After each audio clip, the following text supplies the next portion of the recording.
Hey parents, Denny Strecker here from Skillz Dynamic Martial Arts with another video talking about this month's theme of discipline.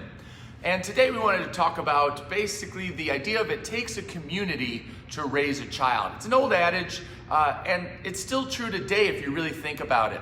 So in a couple of the parent groups that I'm in on Facebook and conversations that I have with different parents, the conversation has been coming up that my child is hanging around this other child that's really a bad influence or negative influence. They either constantly have temper tantrums, meltdowns, the parents don't monitor their behavior or correct anything that they feel is inappropriate, and I don't want my child picking up those habits.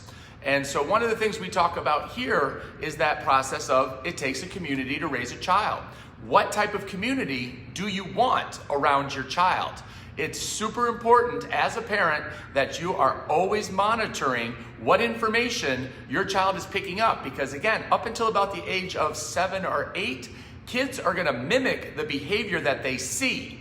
So a lot of times in our 3 and 4-year-old classes, sometimes parents will get upset because they want their child sitting still, but they're sitting and spinning because the person next to them is doing that. And that's natural, right? But now think about it. Your child's friend at school constantly yells and screams at their parent. Heard situations where they spit, they swear. Is that the stuff that you want your child picking up and bringing home and thinking it's okay to do that? I don't think so. And that's stuff that we don't allow here at all at the karate school. And that's why a lot of the parents are going to bring their children here, right? We have a positive environment. We have one team. Everybody plays. Nobody's left out. And there's a set expectations on proper behavior. So whenever you find your child working or playing with somebody and you don't think it's a good influence, it is absolutely your responsibility as a parent to say, you know what, I don't want you to be friends with them. We're gonna go in another direction. This goes the same for anybody that helps raise your child. Maybe it's your grandparent, your parent, child's grandparent. Be great if it's your great-grandparent, then you've got an awesome family. Or a coach, or a mentor, or the school teachers. Basically having a quick conversation saying, hey, here's my expectations. Do you think that you would be able to follow those, or is that something that you would have a tough time doing? And if they say, you know what, I'm not gonna do that, you really have to think long and hard if you wanna leave your child under the care and responsibility of that person. Because again, they're gonna be picking up the behaviors. We hear this all the time with divorce situations. Whenever the child comes home from the other parent, it takes 3 or 4 days to get them back into the groove, because one parent generally isn't gonna have a set of rules. They're gonna be focused on being your child's friend. And so they're gonna let them stay up late. They're not gonna give them a bedtime. They're gonna let them play on the tablets or video games all weekend or all night, whatever they want. Whatever they want for dinner, they can eat.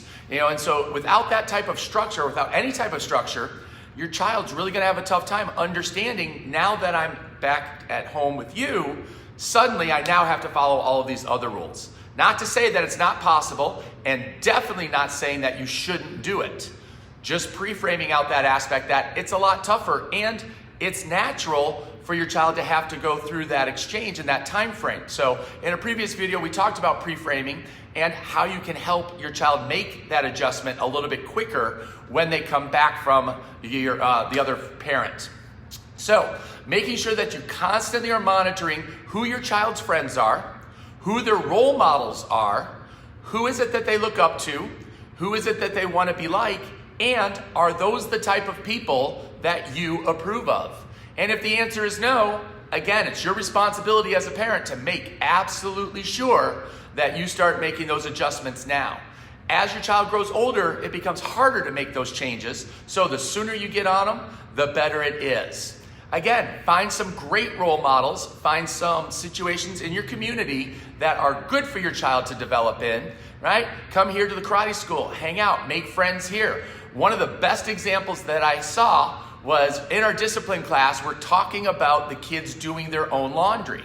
And this started with my 10 and 12-year-olds. The 12-year-olds are learning how to do their laundry. Suddenly, my 7 and 8-year-olds started saying, you know what, Mom, I want to help with the laundry. Now, best yet, we had a 5-year-old, right? Parent posted in our parent group today, hey, my son decided he wanted to help out with the laundry. because he saw all of his karate friends doing it. And that's a perfect example of making sure you've got the right community around your child so that they develop the right skills, right? Do you want your child to be 35 and 40, sitting on the couch playing video games and having to be weighted on hand and foot because they can't do anything for themselves? I don't think so. That's not going to be a productive person. So we're talking in class about being a leader. Leaders lead, right? And I choose to be a leader. So we want to make sure that the kids are taking that out into the community, being a good role model, and that's our level 3 of the discipline we're working on, is self-awareness.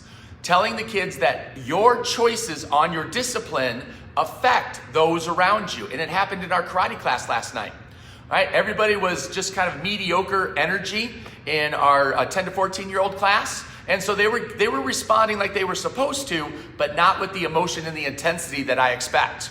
So we stopped the class real quick and I said, look, you guys are settling and you're accepting just being mediocre. That's not acceptable here. We're leaders, right? We always want to do our best and we always do better than the last time. So let's pick up the energy. Who thinks they can do better?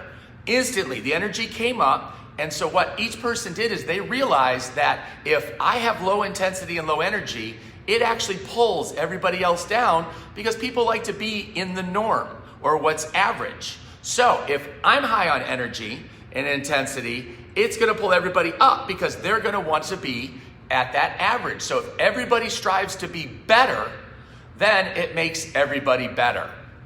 Where do you think you can go and teach your child that in today's society? Not too many places. All the places today are focusing on be average, be mediocre, don't stand out, right? Don't be better. As soon as you start to improve yourself, right, others start to try and pull you down and they start poking and saying, well, how awful is it, right? How awful are you for trying to make yourself better? How dare you do better than the rest of us? That's where today's society is heading, and we have to be prepared for that. Because we don't want to be in the masses. We want to soar like the eagles. Eagles fly on their own. Ducks are in packs. So basically we want to make sure that we're not a duck, that we're teaching our kids to be eagles. So think about what you can do. Think about the community that's around your child. And please do me a favor. Like this video. Comment below if you like the information that I shared today. And most important, share it with somebody else. It's great to see the videos making their way out and hearing parents comment that I've never met before. I'm getting messages all the time saying, hey, what about this? Or my child's doing this, could you help? I'm happy to help with messages and phone calls. You do not have to be a student here for us to help out. We're part of the community and our responsibility is to help the community. So I'm more than happy and I'm always available to parents that ask questions and want my opinion. Have an awesome day, right? It's freezing out here still, so please be careful on the roads. We are open for class, so we're going to be looking to do some more awesome classes tonight, and I'll talk to you soon. Take care.